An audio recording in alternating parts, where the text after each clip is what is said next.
Madeleine Beth McCann was, a bright and happy little girl from Leicester, England. She was born on the 12th of May in 2003, and by the spring of 2007, she was almost 4 years old. Her parents, Kate and Jerry McCann, were both successful doctors who absolutely adored their children. Madeleine was the oldest, a big sister to her younger twin siblings, Sean and Amelia, who were just 2 years old. Family life was, busy and full of the normal happy chaos that comes with having 3 young children. The McCanns were a close-knit family, often described by friends as loving and dedicated parents who put their children at the center of their world. They worked hard in their medical careers, but always made time for family holidays and creating precious memories together. In late April 2007, the McCann family decided to take a well-deserved holiday. They traveled with a group of friends to the sunny resort town of Praia da Luz, which is in the Algarve region of Portugal. It was a popular destination for British families, known for its beautiful beaches and relaxed atmosphere. The group stayed at the Ocean Club Resort in ground floor apartment 5A. For a few days, their holiday was just perfect. The children played by the pool, the adults enjoyed the warm weather, and everything felt safe and peaceful. Madeleine was a lively and chatty child, and her parents have often spoken about how much she was enjoying the trip, making new friends and just soaking up the excitement of being somewhere new and sunny. What made Madeleine particularly memorable, aside from her blonde hair and sweet smile, was a very distinctive feature in her right eye. She had a coloboma, which is a small, dark mark on the iris. This unique detail made her eyes, which were a striking blue-green color, incredibly recognizable. It was a feature that would become known to millions of people around the world, printed on countless posters and news reports in the desperate search that was to follow. This small, unique mark on her eye became a symbol of her individuality, a detail that everyone hoped would help identify her and bring her home safely. It was a key part of the appeals that would soon be broadcast globally. The holiday was meant to be a simple, happy break from the routines of life back in England. It was a chance for the McCanns and their friends to relax and enjoy each other's company while their children slept soundly nearby. No one could have ever imagined that this idyllic setting would become the scene of a mystery that has baffled investigators for nearly 2 decades. The story of Madeleine McCann is not just about a missing child. It's about a family's worst nightmare coming true in a place where they felt completely secure. The contrast between the happy family photos taken just hours before she vanished and the heartbreak that followed is what makes this case so deeply tragic and unsettling for people everywhere. The evening of May 3rd, 2007, began like any other on the McCann's holiday. The children were tired after a day of playing in the sun. Around 7 p.m., Kate and Jerry put Madeleine and the twins to bed in the apartment. The children were all in the same room, a back bedroom that was quiet and dark. The parents then left the apartment to have dinner with their friends at a tapas restaurant. The restaurant was located inside the Ocean Club Resort, only about 50 meters away from their apartment. The group of friends, who became known as the Tapas 7, had a clear view of the back of the apartment block from their table, though not of the apartment's front door or the bedroom window. They felt it was a safe arrangement. Throughout the evening, the parents took turns checking on the children. Jerry McCann checked on his children around 9:05 p.m. and found them all sleeping peacefully. Everything seemed perfectly normal. He even noticed that the bedroom door was wide open, so he closed it slightly, leaving a small gap. Another friend in the group then went to check on her own children in a nearby apartment. On her way back around 9:15 p.m., she saw something strange. A man was walking away from the direction of the McCann's apartment, carrying a small child in his arms. The child was wearing pajamas similar to Madeleine's. At the time, she didn't think it was suspicious, assuming it was just another father taking his tired child home. The moment of discovery came at 10 p.m. It was Kate McCann's turn to check on the children. When she entered the apartment, she immediately felt that something was wrong. The children's bedroom door, which Jerry had left partially closed, was now wide open. She went into the room and saw that the twins were still asleep in their cots, but Madeleine's bed was empty. A chilling detail confirmed her fears. The window, which had been closed, was now open, and the shutter on the outside had been forced up. It was clear that someone had come into the room and taken her daughter. A wave of panic and disbelief washed over her as she ran back to the restaurant, screaming that Madeleine was gone. The idyllic holiday evening instantly turned into a scene of frantic chaos and terror. The friends and resort staff immediately began a desperate search, fanning out across the dark resort, calling Madeleine's name. They checked under cars and bushes and in empty apartments, hoping to find her wandering and lost. But as the minutes turned into hours, a horrifying realization began to set in. This wasn't a case of a child who had simply woken up and walked out of the apartment. Someone had deliberately entered her bedroom while her younger siblings slept just feet away and had taken her. The quiet, peaceful holiday resort had become the epicenter of one of the most famous and heartbreaking missing person cases in modern history. The investigation into Madeleine McCann's disappearance has been a long and complex journey filled with twists, turns, and frustrating dead ends. The timeline begins on May 3, 2007, the night she vanished from Praia da Luz. In the immediate aftermath, Portuguese police, known as the Polícia Judiciária, or PJ, launched a search. However, the initial response was slow and the crime scene was not properly secured. The following months were filled with public appeals from the McCanns and a growing international media frenzy. But by September 2007, the investigation took a shocking turn. Portuguese police, based on evidence from sniffer dogs, named Kate and Jerry McCann as formal suspects. This decision caused a massive rift between the Portuguese and British authorities and a storm of public speculation. The case then entered a period of frustrating stagnation. In July 2008, the Portuguese Attorney General announced that the case was being closed due to a lack of evidence. The McCanns were officially cleared of any suspicion, but no one was any closer to finding out what had happened to their daughter. For the next few years, the McCanns continued their campaign to find Madeleine, hiring private investigators and keeping the case in the public eye. Their efforts eventually led to a major development in 2011, when the British Prime Minister David Cameron asked London's Metropolitan Police to review the case. This review was called Operation Grange, and it marked a new beginning for the official investigation, this time led by British detectives. Operation Grange quickly became a full-scale investigation, with detectives re-examining all the evidence from the Portuguese files. By 2013, they had identified hundreds of people of interest and released new e-fit images of a man seen in Praia da Luz on the night Madeleine disappeared. The investigation led to several searches in Portugal over the years, but none yielded a significant breakthrough. The case seemed to be growing cold once again, despite the millions of pounds spent and the tireless work of the detectives. The years ticked by, and with each anniversary of her disappearance, the hope of finding Madeleine alive began to fade for many, though her parents never gave up their search for answers. Then, in June 2020, more than 13 years after Madeleine went missing, there was a dramatic breakthrough. German police announced that they had identified a new prime suspect, a German man named Christian Brückner. They revealed that he was a convicted sex offender who had been living in the Algarve at the time of Madeleine's disappearance. They also had evidence that his mobile phone was in the area on that fateful night. This news sent shockwaves around the world and brought the case back to the forefront of international attention. For the first time in over a decade, there was a credible suspect and a new, promising line of inquiry, offering a glimmer of hope that the mystery might finally be solved. Over the many years of the investigation, several individuals have been considered suspects or persons of interest, but most have been ruled out. In the early days, police looked at a man named Robert Murat, a British-Portuguese property consultant who lived with his mother just a short walk from the McCann's apartment. He drew attention to himself by acting as an unofficial translator for the police and journalists, and some people found his behavior suspicious. He was named as the first formal suspect, in May 2007, just days after Madeleine vanished. However, after extensive questioning and a thorough investigation into his alibi, police could find no evidence linking him to the crime. He was officially cleared in 2008 and later won libel damages from several newspapers. Another line of inquiry focused on a group of 3 men who were suspected of carrying out burglaries in the Praia da Luz area around that time.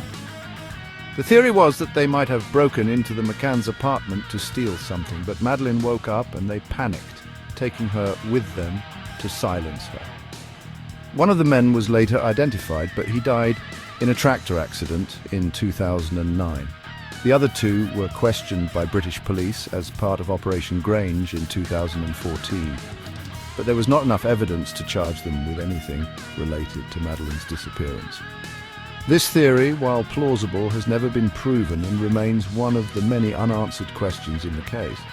The most shocking and controversial suspects were, for a time, Madeleine's own parents. In September 2007, the Portuguese police named Kate and Gerry McCann as. This was based on highly contentious evidence from two specialist sniffer dogs from Britain.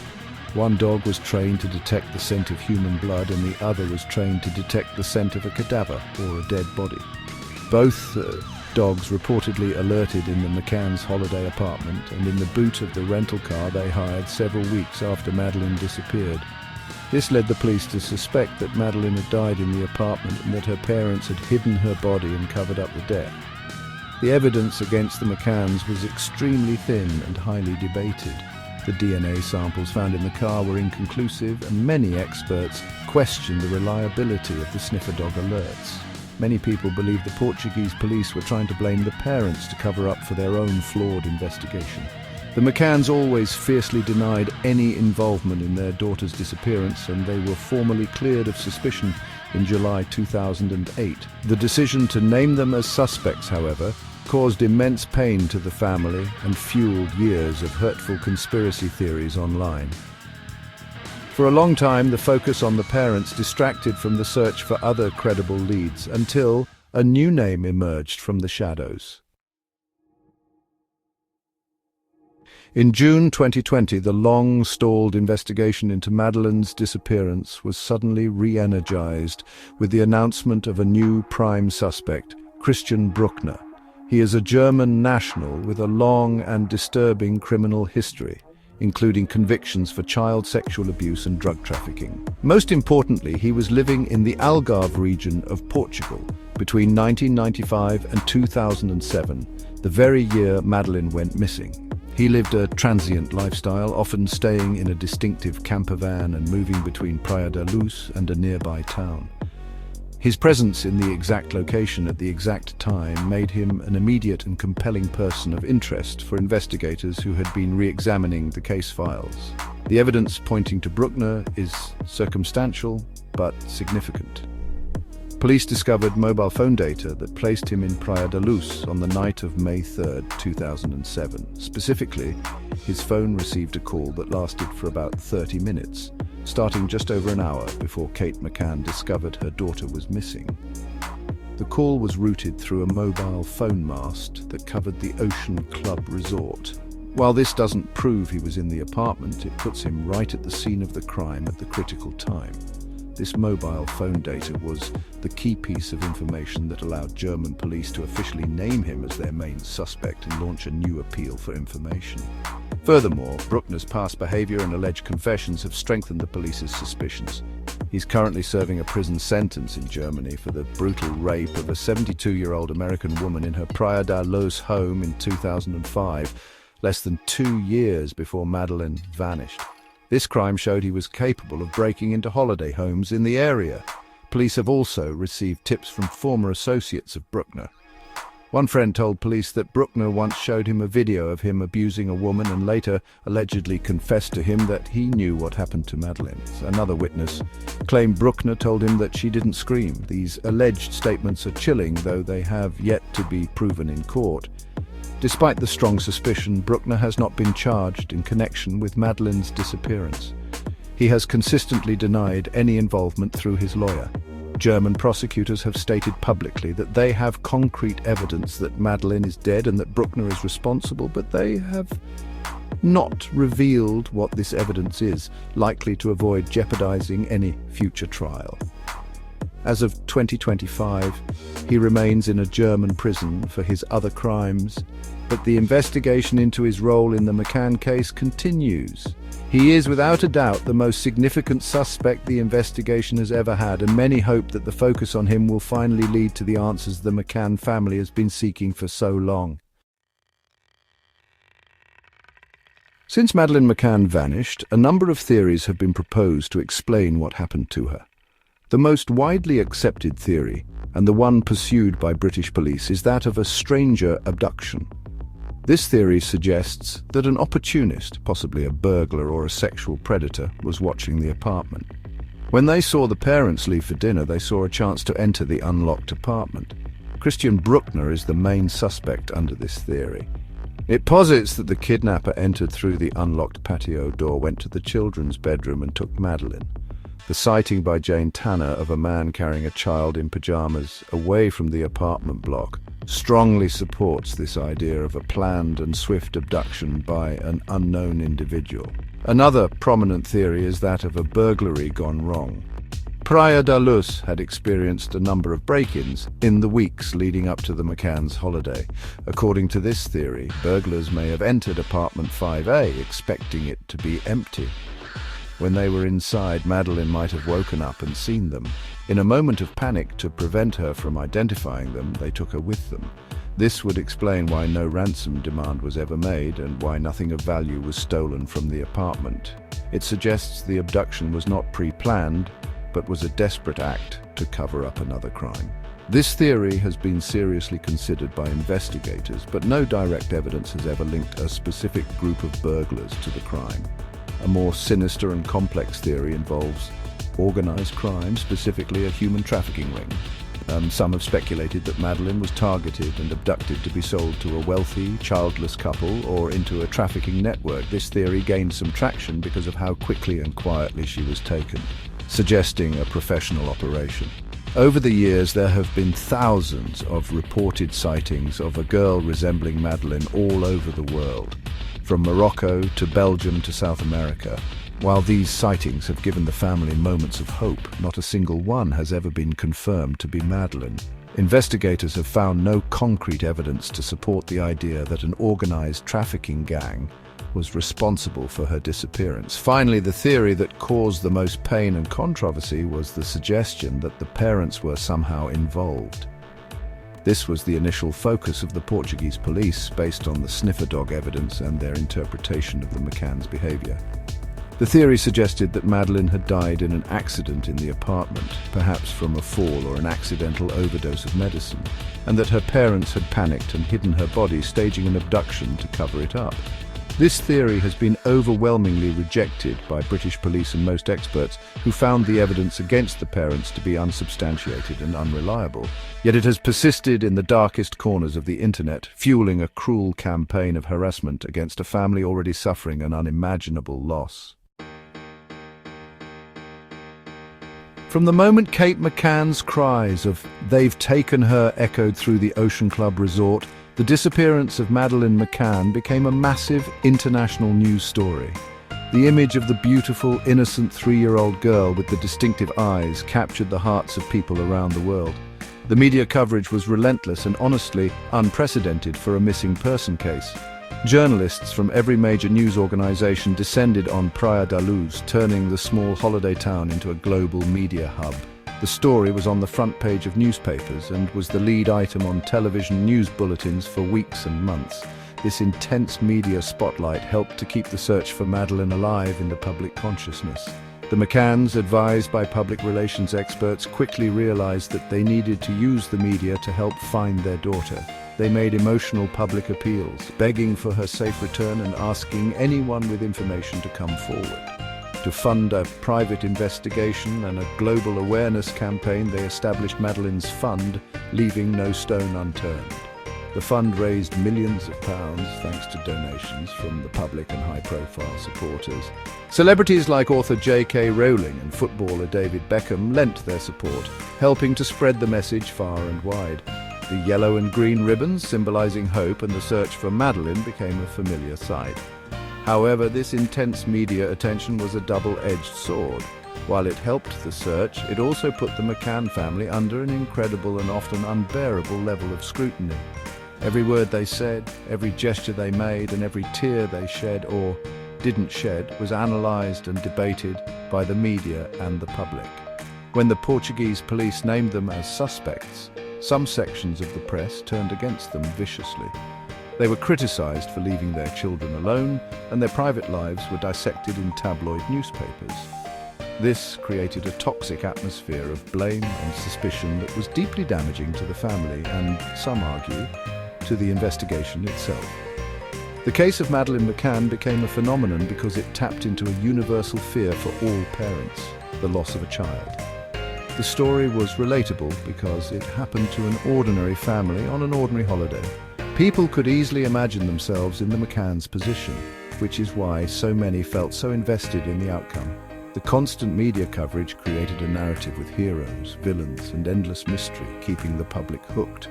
But for the McCann family, it was not a story. It was a living nightmare, played out on a global stage, where their every move was judged, while they were desperately trying to find their beloved daughter. One of the most tragic aspects of the Madeleine McCann case is the series of critical mistakes made by the Portuguese police in the first few hours and days of the investigation.